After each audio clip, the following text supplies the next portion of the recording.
안녕하세요. 매주 5분만 투자하셔도 기업 경영에 큰 도움을 받을 수 있는 기업 경영 채널 한국경영컨설팅 김지용 본부장입니다.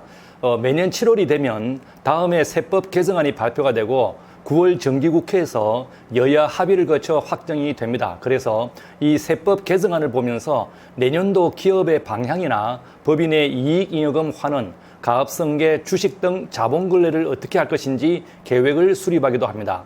보통 여당이 국회의 다수당이면 개정안대로 거의 확정이 되지만 지금처럼 특히 야당이 압도적으로 많은 의석을 가진 경우는 사실 개정안대로 확정되지 않을 경우가 많습니다. 올해의 세법 개정안에도 특히 상속세율 인하 등의 경우에는 여야 합의가 쉽지 않을 것으로 예상이 됩니다. 오늘은 여야 간 굳이 다툼이 있을 것으로 생각되지 않는, 그래서 확정이 예상되는 세법 개정안 중심으로 중요한 내용의 변화 4가지에 대해서 안내를 드리겠습니다. 첫째, 통합고용세액공제, 둘째, 경력 단절 여성 세액공제, 셋째, 성과 공유 중소기업의 경영 성과급 세액공제, 넷째, 양도소득세 2월과세 적용 대상 자산 확대 등입니다. 위 4가지 중에서 특히 경력 단절 여성 세액공제는 내용을 정확히 이해하시면 내년부터는 세액공제 받을 수 있는 기업이 상당히 늘어날 것입니다. 안타까운 것은 이러한 세액공제는 대표님들께서 직접 확인하셔서 기장세무사께 말씀하시지 않으시면 세무사님들이 일일이 확인해서 공제해 주시는 것이 사실상 쉽지가 않습니다.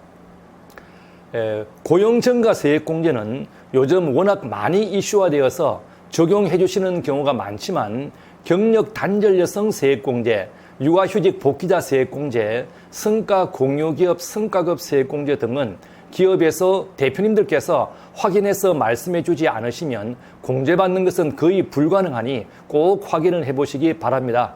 세법 개정안의 대부분의 적용 시기는 2025년 1월 1일 이후에 고용증가 및 인건비 증가분부터 적용이 됩니다.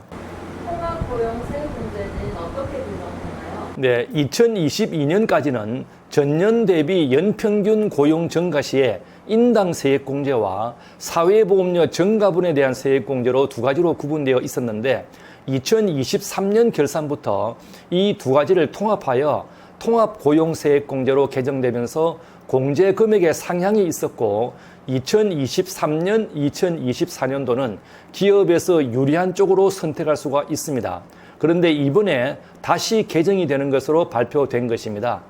첫 번째 대상을 보면 지금까지는 상시 근로자 조건에서 1년 미만 계약직, 주 15시간 이하의 초단시간 근로자는 제외하였었는데 개정안에서는 1개월 이상 모든 계약직, 초단시간 근로자도 대상에 포함이 됩니다. 참고로 외국인 근로자는 고용보험에 가입되어 있지 않더라도 4대 보험 중 하나에만 가입이 되어 있고 1년 중 183일 이상 거주 신고만 되어 있으면 지금도 대상이 되는데 안 되는 것으로 알고 놓치는 기업도 많이 있으니 꼭 확인을 해보시기 바랍니다. 두 번째, 공제 금액입니다.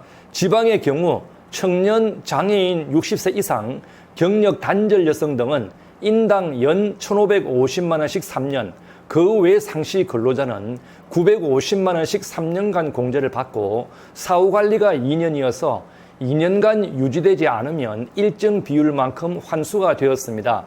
그런데 개정안에서는 지방의 경우 청년, 장애인 60세 이상, 경력 단절 여성 등은 연 2,400만 원, 그 외 상시 근로자는 1,500만 원으로 대폭 인상이 되고 인건비 증가율에 따라 인건비 증가율 3%에서 20%는 증가분의 20%를, 인건비 증가율 20% 이상의 경우는 20% 초과 증가분의 40%를 추가 공제를 합니다. 그리고 세 번째, 사후관리가 폐지가 됩니다.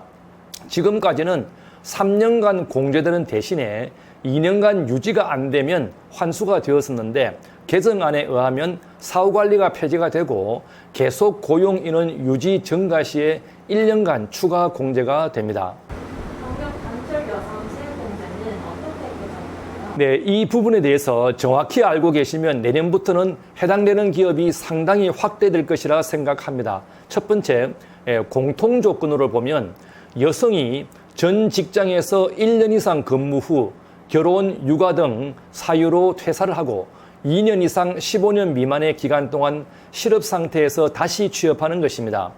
위 경우 지금까지는 전 직장이 새로 입사하는 직장과 동일 업종일 경우만 적용되었었는데, 동일 업종이란 표준산업분류표상 5가지 숫자 중에서 영문과 앞 두 자리가 같은 경우, 즉 중분류상 동일업종 경우만 적용이 되어서 이 조건에 해당자가 많지가 않았습니다. 그런데 이번 개정안에 의하면 동일 업종 요건이 폐지가 되어서 대상자가 상당히 늘어날 수가 있습니다. 참고로 2019년 이전 취업자는 대상을 동일 기업일 경우만 국한해서 대상자가 상당히 적었고, 2020년부터는 그나마 동일 업종으로 범위가 조금 확대가 된 것입니다. 그리고 두 번째, 적용 내용의 차이를 보면 경력 단절 여성 세액공제는 앞에서 안내드린 내용 외에도 몇 번 개정되면서 적용 내용도 조금씩 차이가 있고 복잡해서 세무사님들도 정확히 이해하시고 계신 경우가 드물 것입니다. 중요한 차이를 2022년까지는 고용정가 세액공제와 분리되어 있어서 고용정가 여부 관계없이 세액공제가 되었고, 공제 금액도 연봉의 30%를 2년간 공제해 주었었는데 2023년부터는 통합고용세액공제에 흡수되면서 고용 증가를 전제조건으로 하게 되었고, 단 공제 금액이 개정안에서는 지방의 경우 2,400만 원으로 인상이 되는 것입니다. 성과공유 중소기업 경영성과급 세액공제는 어떻게 개정되나요? 네, 지금까지는 기업의 법인세, 개인 사업자는 소득세의 15%가 공제되었는데 개정안에서는 10% 공제로 인하가 됩니다. 이 세액공제도 기업에서 놓치는 경우가 많이 있는데 명절 및 정기 상여금 외에 경영 성과에 따른 성과급을 지급한 기업은 꼭 확인을 해보시기 바랍니다. 근로계약서나 취업규칙에 경영 성과에 따른 성과급을 지급할 수 있다는 사전 약정을 미리 해두어야 합니다. 양도소득세 2월 과세 적용 대상 자산 확대는 어떤 내용인가요? 네, 양도소득세 2월 과세란 것은 양도일 전 10년 이내에 정려받은 토지, 건물, 부동산 취득권의 경우 배우자 직계 존비속으로부터 정려받은 자산을 양도할 때는 정여자의 최초 취득가액을 기준으로 양도차익을 계산하는 것인데, 개정안에서는 양도일 전 1년 이내에 정려받은 주식 등이 적용 대상 자산에 추가되는 것입니다. 이 부분은 이익소각 관련해서 민감한 부분이어서 다음 기회에 별도로 자세히 안내를 드리겠습니다. 오늘은 지난 7월에 발표한 세법 개정안 관련해서 중요한 부분 몇 가지를 안내해 드렸는데 참고해 주시고 국회에서 최종 확정이 되면 다시 정확히 안내를 드리겠습니다. 무능한 사람과 유능한 사람의 차이는 힘들고 어려운 일이 없기를 바라는 사람과 힘들고 어려운 일을 감당하기를 바라는 사람의 차이입니다. 이번 한 주도 힘든 일들을 잘 극복해서 성공하는 한 주 되시기를 기원드립니다. 감사합니다.